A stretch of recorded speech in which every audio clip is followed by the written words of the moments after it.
Hello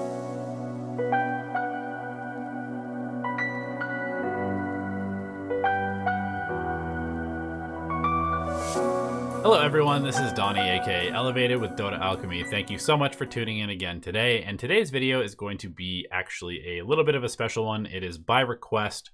One of our Philosopher's Stone patrons has requested that we cover everything you might need to know about pulling and when to pull, why to pull, where to pull, and what exactly pulling does for you. So I'm going to go ahead and just demonstrate a few of the basic pulls in Dota, and then I will talk about why you should pull and when you should actually look to pull as a support. And it doesn't necessarily have to be as a support. If you're a carry and your support's not doing his job, you can also do this. If you're an offlaner and your support is not doing his job or you've been left alone, you can also do this.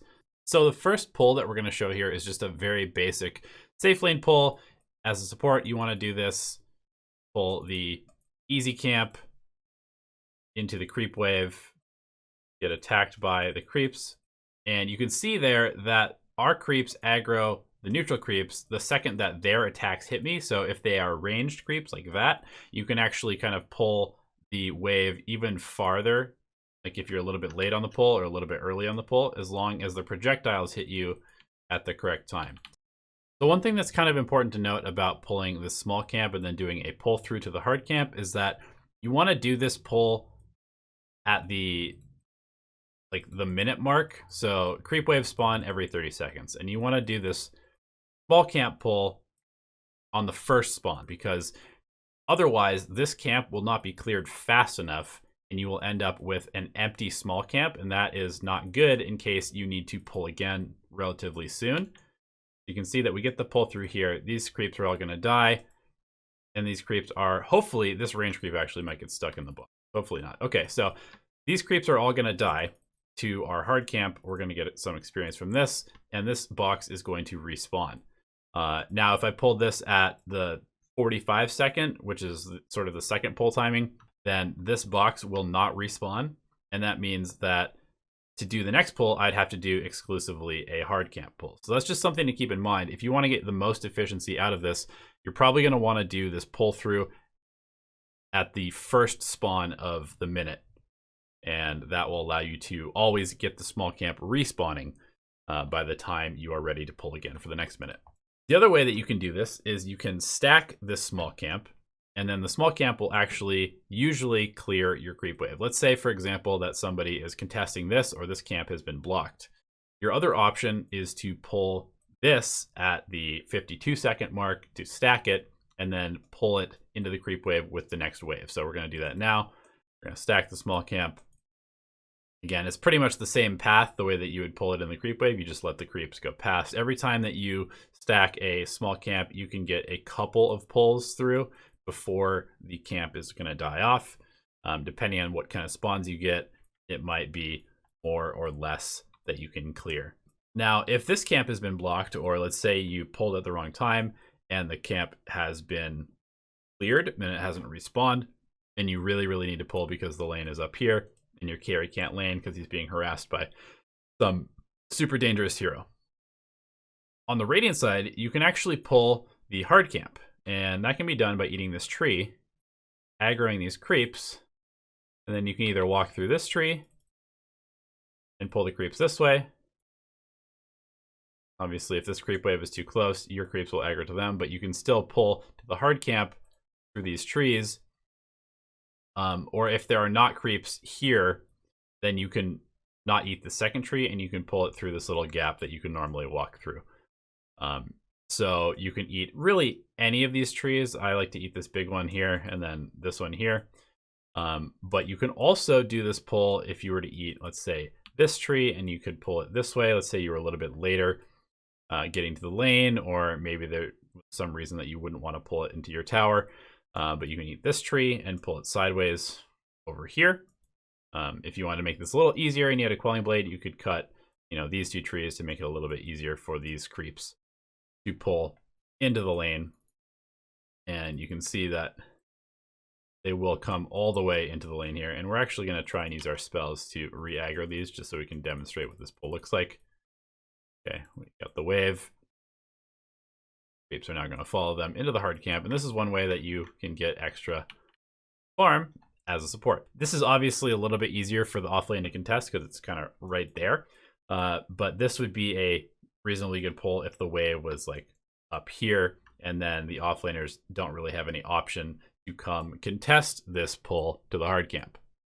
And that brings us to sort of wave positioning. When do you actually want to do either of these pulls? When do you need to pull these waves? And basically what happens with creep wave pulling is that it is used to do three things. Number one, you are going to deny farm to the lane that you are laning against. Number two, you are going to reset the creep wave equilibrium because maybe it's very far forward, and that may be pretty dangerous for your carry to farm way up here, especially if you don't have vision or if you're against very aggressive kill heavy heroes in the offlane.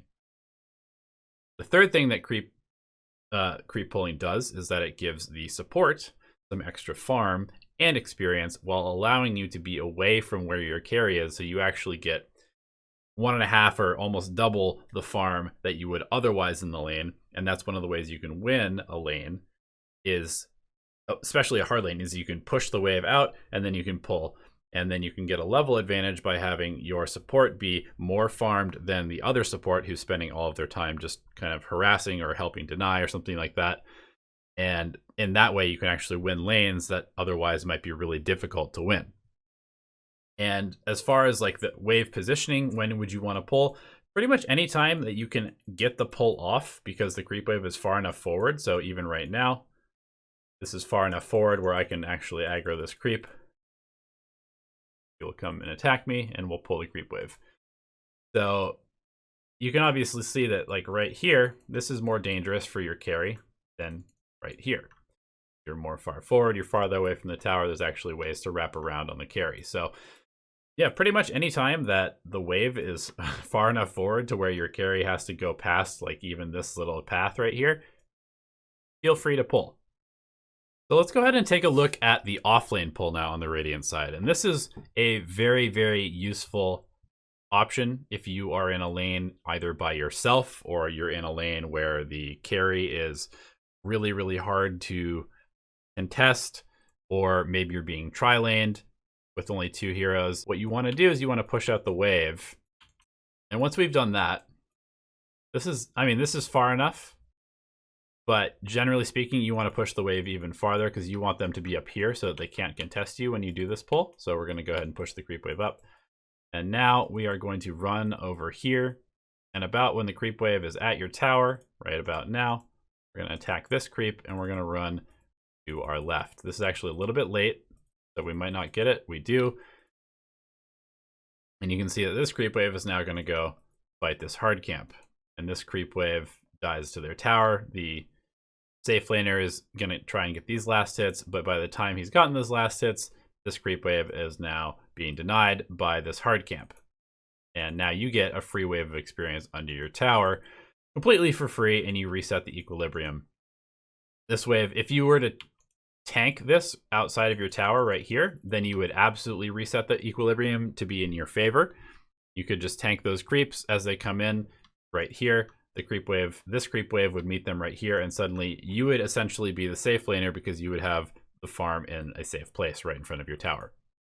If you can't tank the creeps because you're low on HP or they are just sitting there and harassing you, then sometimes you just have to pull it into your tower and your creeps will die off, or their creeps will die off, and your next wave of creeps will then push forward again, which sets you up to do another side pull.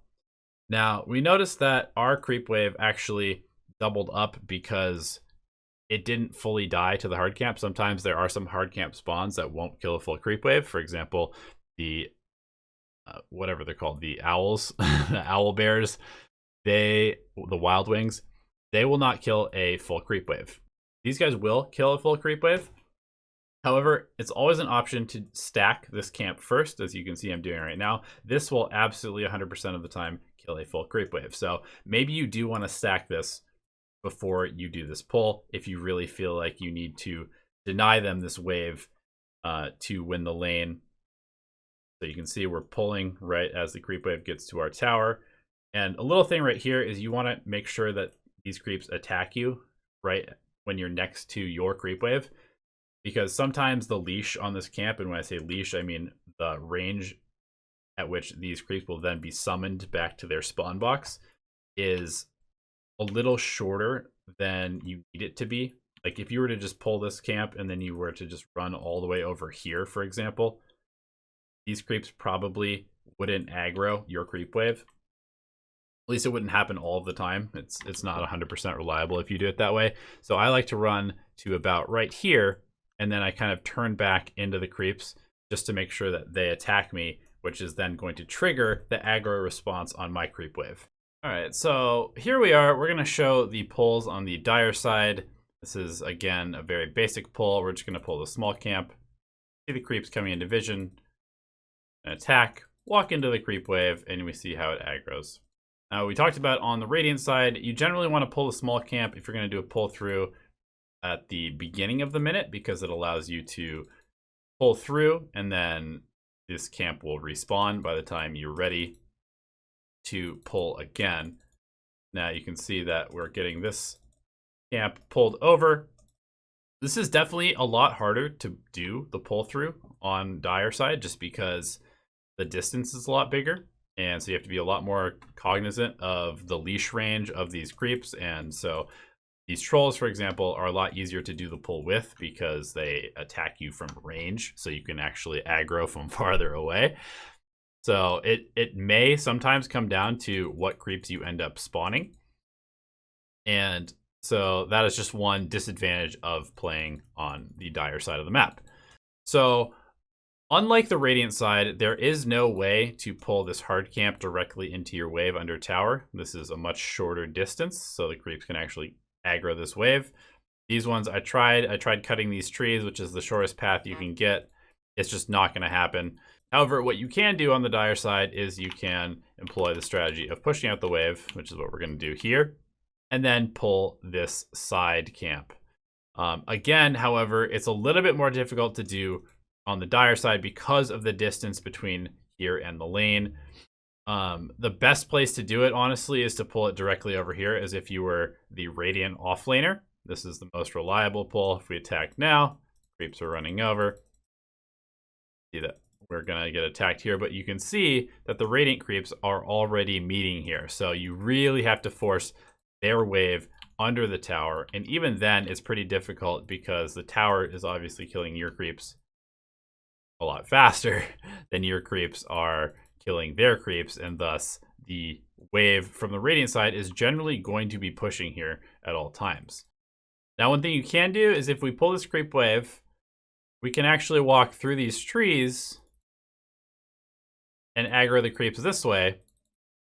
But again, it's just a lot harder to do on the Dire side, and we had to eat this tree to be able to do that, because the leash range is just not quite long enough to run all the way up here and pull the creeps this direction.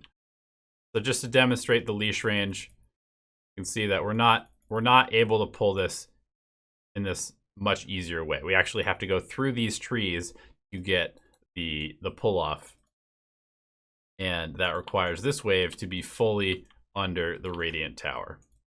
All right, so here we are in the Dire offlane. And the Dire offlane is definitely the easier side to do the offlane pull on. So I'm going to demonstrate that by pushing out this wave. This would be something that you would probably employ when you are facing a lane that is either very difficult for you to play against because maybe it's a tri lane, maybe they have really good killing heroes, killing supports that are ganking you constantly, or you're just simply playing a hero that wants to push the wave. You probably don't want to be standing up here as an offlaner because this is pretty dangerous. So what you can do instead is you can just do this side pull. You don't have to cut any trees. Just about when the creep wave is about here, you're going to go ahead and attack. And then you're just simply going to run diagonally up into the creep wave. And you can see right here, I get attacked, the creeps pull. And now I catch the Radiant creeps, and I can either tank these right outside of my tower range until the next wave comes through, or I can just pull them all the way through under the tower and potentially even have them meet my creep wave all the way back here. That's basically the only offlane pull on Dire. You could potentially You know, if you were late or something, you could eat a tree here and you could pull this sideways through this place. But again, you can see that this is very close to where the creeps are going to be meeting. This is not very far away from the Radiant Tower. So basically, I just wanted to talk a little bit more about when and why you should pull in a game and how it can actually affect the lane and the outcome of the lane for both you and your carry. Basically, the laning stage starts out as sort of both teams contesting for the creeps, and you're basically trying to bully the other team away from the creeps so you can both last it and deny safely without taking a bunch of harass. Now, this battling that happens around the creep wave often results in the lanes pushing, and that is because there are spells being used. Sometimes they hit the creeps with an AoE nuke. Other times it's because there are melee heroes right-clicking each other and dragging the creeps aggro to them, which then pushes the creep wave because the creeps are then hitting the hero. And this results in the lane shifting maybe to a more dangerous place for the carry to last it. Your job as a support is to make your carry's game as easy as possible. And that often means, number one, harassing the other team. But that harass will usually mess up the lane equilibrium, which means that your next job is to then reset the equilibrium so that your carry can now last hit safely. In doing this pull, as we've talked about before, it is accomplishing a couple different things. It's denying the other team experience, and it's also allowing you to get some farms that you get levels so that you are then more powerful in your ability to harass the other team or look for kills elsewhere on the map. Also, if you are doing a pull, you want to make sure that your carry is capable of dealing with the creeps, because a lot of the time they will have to tank the creeps either in front of the tower to secure the equilibrium where they want it to be, or they'll actually have to pull the creeps under the tower if they're not necessarily comfortable tanking the creeps outside of the tower or if they're being harassed. So, for example, if you're playing a pretty weak lane, let's say like a Crystal Maiden Drow Ranger, the Drow really cannot tank the creeps under the tower. He has pretty terrible attack speed, pretty low damage. She's going to struggle to last it under the tower very mightily, and is not very survivable to both the creeps hitting her constantly and to being dove by the other team. So that's just one other consideration to keep in mind when you're thinking about, should I pull or should I not pull? Most of the time, it's probably a good idea to pull because you just simply win the lane through having a higher experience and farm advantage. But you do also have to keep in mind that sometimes the scenario is actually making the lane harder for your carry to play. Hello everyone, and thank you for watching the video. We genuinely appreciate your time and attention spent with us here on the YouTube channel.